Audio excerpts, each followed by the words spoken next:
деп берилип атат да. Могу китептер, бул китепти эми окуш мындай сложныйраак деп атышат, анткени научно жазылган да. Мир Господа Бога. Бул улуу Кудай дүйнөсү деп которолу, улуу жаратканды дүйнөсү деп которолу. Мир вселенной.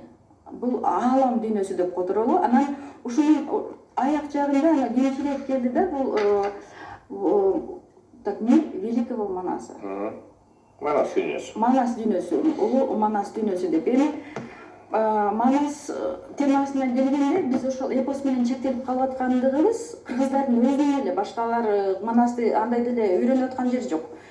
Кыргыздардын өзүнүн эле ушу Манаска эпос менен чектелип калып аткандыгы туура эмес.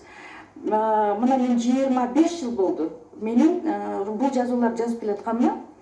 Бирок Манастын атынан берилген жок да, Бореке, Манабореке Манас менен сүйлөшүү деп кичине гана бергени, булар адамдар эпос менен чектелип калган үчүн азырынча ошо бериле элек да. Негизи бул Манастын айтып аткандары поэзия түрүндө бул элдин талабына бүгүнкү советтик кыргыздардын кийинки калдыктары, мындай айтканда азыркы биздин замандаштардын талабына, ички дүйнөсүнө жараша Манастын эпос эмес, Манастын бүгүнкү күндө биздин мамлекеттин, биздин элдин арасында аралашып жүрүп аткандагы маселелери, элге багыттама берип аткандагысы мына ушул поэзия түрүндө. Анткени азыркы кыргыздын талабы ушундай болгон үчүн поэзия түрүнө өттү да. Бул эми буга суроо берилсе, мен кайсы учурдан кандай болгонуна кичине айтып кеттим, дагы кененирээк айтып бере алам.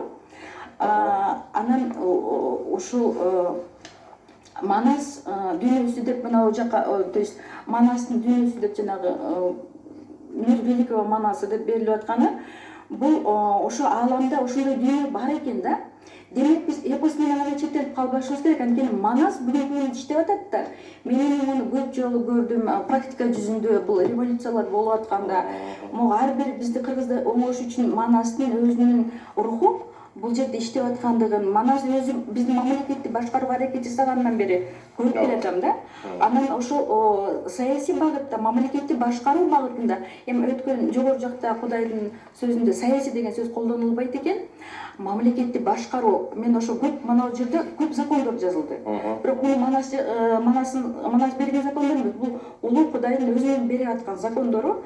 Ошол мына основные законы развития человечества, бул мына ушул китептердин жазылышында, ушунун берилишинде ошо Манастын дагы ошол жерде аралашып жүргөндүгү эске алышыбыз керек да. Бүгүнкү күндө Манасты эпос менен гана чектеген ушундай маселелерди токтотуш керек да. Бул Манас дүйнөсү деген бар экен.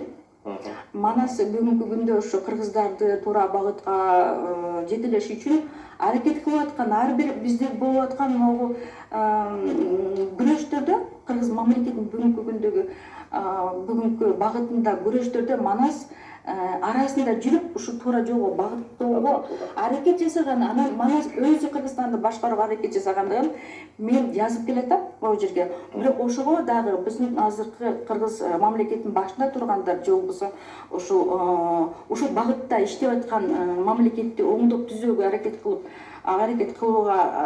аракет кылган деген адамдардын багытында мына ушул Кудайдын ушул Манастын ушул идеясына баш ийгендер жок да.